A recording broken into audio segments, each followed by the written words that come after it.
Welcome everyone. आज मैं बहुत ही ब्यूटीफुल इंटरेस्टिंग स्टोरी लेकर आई हूँ। अगर आप इस चैनल में नए हैं तो पहले तो मेरी वीडियो को लाइक करें और चैनल को सब्सक्राइब कर लें ताकि आपको हर दिन नई नई वीडियो मिलती रहे। तो स्टोरी की स्टार्टिंग में एक बनी को देखते हैं जो कि अपनी स्कूल परफॉर्मेंस में बताती है कि आज से काफी साल पहले कुछ खतरनाक एनिमल्स हुआ करते थे और वो छोटी मैमल्स का शिकार किया करते थे, लेकिन कुछ वक्त के बाद सब साथ रहने लग गए। और बनी कहती है कि मैं बड़ी होकर एक कॉप बनना चाहती हूँ। जहाँ उसके पेरेंट्स हमेशा से यही सोचते थे कि आज तक कोई भी बनी कॉप नहीं बनी है। इस बनी का नाम जूडी थी। पूरी फैमिली कैरेट की खेती किया करते थे। जहाँ बचपन में जूडी खेल रही थी तो उसे पता चलता है कि कुछ मैमल्स को फॉक्स आकर तंग किया कर रहे हैं। तभी उन फॉक्स के पास जाती है और कहती है कि इन छोटे मैमल्स की कूपन वापस कर दो। जिसके बाद ये फॉक्स जूडी के चेहरे पर पंच मारकर निशान बना देते हैं और कहते हैं कि तुम हमसे कभी नहीं जीत सकती। जिसके बाद में जूडी दिन रात मेहनत करके पढ़ाई भी करती है और इसके साथ साथ खुद की फिजिकल अपीयरेंस को भी अच्छा कर लेती है।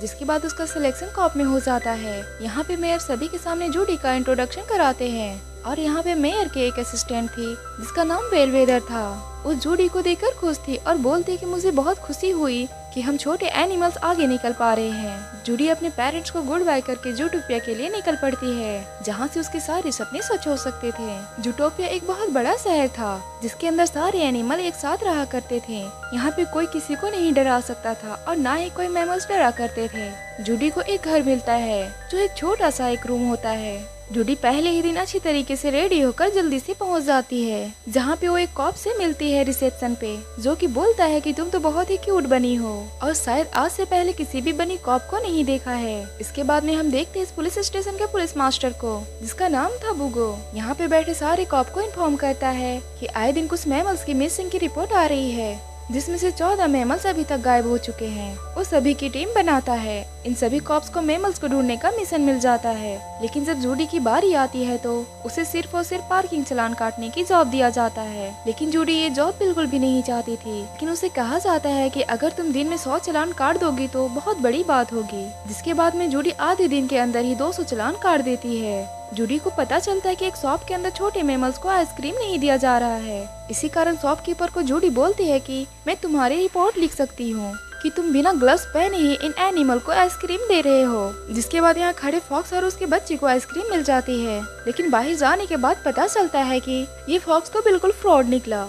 उस बड़ी सी आइसक्रीम को पिघलाकर छोटे छोटे कैंडी बार में बदल देता है और उसके बाद में उन्हें सेल करके अच्छी खासी पैसा कमा लेता है। जूडी इस फॉक्स को अरेस्ट करने के लिए जाती है। तब हमें पता चलता है कि इस फॉक्स का नाम निक है और वो जूडी को बुरा भला कहकर वहाँ से जाने को कहता है और कहता है कि मेरे पास आइसक्रीम बेचने के लिए लाइसेंस भी है, तुम कुछ भी नहीं कर सकती हो। यहाँ जूडी का पहला दिन ही बहुत खराब जाता है और वो अपने पेरेंट्स को कुछ ज्यादा नहीं बताती है। अगले दिन फिर से जूडी का काम चालान काटना था, लेकिन तभी यहाँ एक शॉपकीपर भागता हुआ आता है और जूडी को कहता है कि देखो मेरे शॉप के अंदर चोरी हो गई है। तुम तो एक कॉप हो ना, तो तुम पकड़ते क्यों नहीं हो। जूडी बड़ी खुशी खुशी उस चोर को पकड़ने के लिए भागती है। ये उस जगह पे पहुँच जाती है जो कि बिल्कुल छोटे मैमल्स की जगह होती है और फाइनली जूडी उस चोर को पकड़ ही लेती है। जहाँ जूडी को पता चलता है चोर ने जो चुराया था वो ऐसी चीज है जो कहीं पे भी नहीं मिलती है और काफी महंगी और इम्पोर्टेंट चीज है। जिसके बाद बॉग जूडी को कहता है कि तुम्हें इस काम के लिए नहीं रखा गया था। जूडी बॉग से रिक्वेस्ट करती है कि मैं एक कॉप बनना चाहती हूँ और मैं मुजरिमों को पकड़ना चाहती हूँ।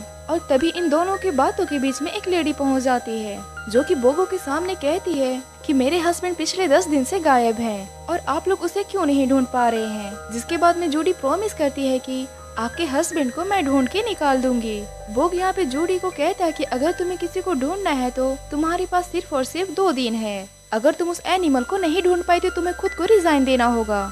यहाँ जूडी मिसिंग एनिमल्स की फाइल ढूंढती है, लेकिन उसे कोई भी एविडेंस नहीं मिलती है। तभी वो पहुँच जाती है निक के पास में, क्योंकि उसे पता था कि निक यहाँ पे सभी को जानता है।